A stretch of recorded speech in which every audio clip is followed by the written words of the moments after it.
થાનગઢમાં મામલતદારની team પર હુમલો કરનાર ભૂમાફિયાઓને ભારે પડ્યો હતો. સુરેન્દ્રનગર જિલ્લાના ચોટીલાના નાયબ કલેક્ટર હરીશ મકવાણાએ જેઓ ઘણા સમયથી ખાણ ખનીજ ચોરોનો જીવતા હવે ચોંટાડી દીધો છે, છતાં ખનીજ માફિયાઓમાં સિંઘમ અધિકારી તરીકે ખોફ અને ફફડાટ ફેલાવી દીધો છે. તેમ છતાં ભૂમાફિયાઓની દાદાગીરી સામે આવી છે તેવી ઘટના બની છે. મામલતદારની ટીમ ઉપર 6 શખ્સોએ હુમલો કર્યો હતો, જેના અનુસંધાને કડક કાર્યવાહી નાયબ કલેક્ટર એસ.ટી. મકવાણાએ કરી છે.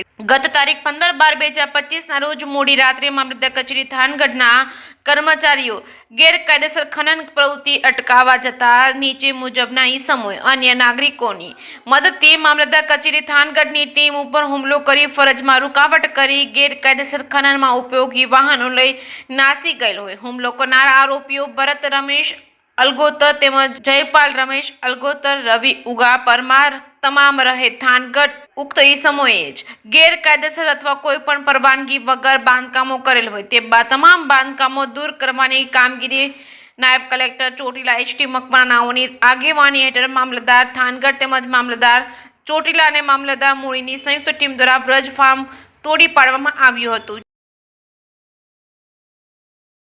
પટેલ મામલતદાર થાનગઢ ગત રાત્રિએ અમારા પેટ્રોલિંગમાં નાયબ મામલતદાર તથા એમની ટીમ સાથે ભડુલા વિસ્તારમાં હતા.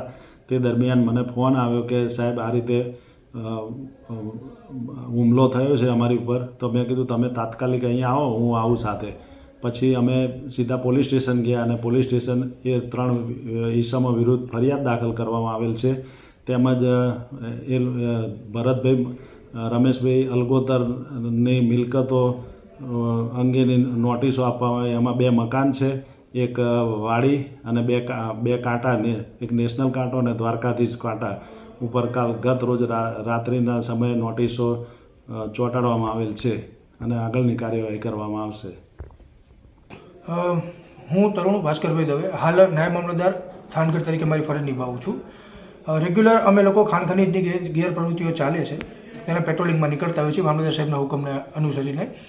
ગત રાત્રિએ તારીખ 15ના રોજ અમે 9:30ની આજુબાજુ ઓફિસેથી ભડુલા થાનગઢ વિસ્તારમાં પેટ્રોલિંગમાં ગયેલા. તે દરમિયાન અમે ચેકિંગ કરતા હતા. એક ખટારાનો ભાગવાનો અવાજ આવ્યો. અમે પીછો કર્યો. તે દરમિયાન અમે ત્યાં ગાડી ઊભી રાખી.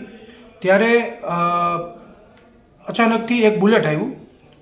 તે બુલેટ લઈને ભરતભાઈ રમેશભાઈ અલગોતર તે અચાનક અમારી સરકારી ગાડી પાસે આવ્યા.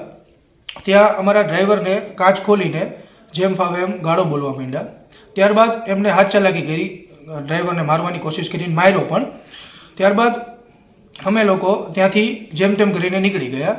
પાછા આવતા હતા ત્યારે વ્રજ ફાર્મ પાસે, ત્યાં કાંટો છે, ત્યાં વ્રજ ફાર્મ પાસે એ લોકો 7 થી 8 જણા ધોકા અને પાઇપલાઇન ઊભા રહી ગયા ગાડીને રોકવા માટે. પરંતુ અમે ગાડી રોકી નહીં, ત્યાંથી નીકળી ગયા જેમ તેમ કરીને. ત્યારથી અમે સીધા મામલતદાર સાહેબને લેવા માટે ગયા.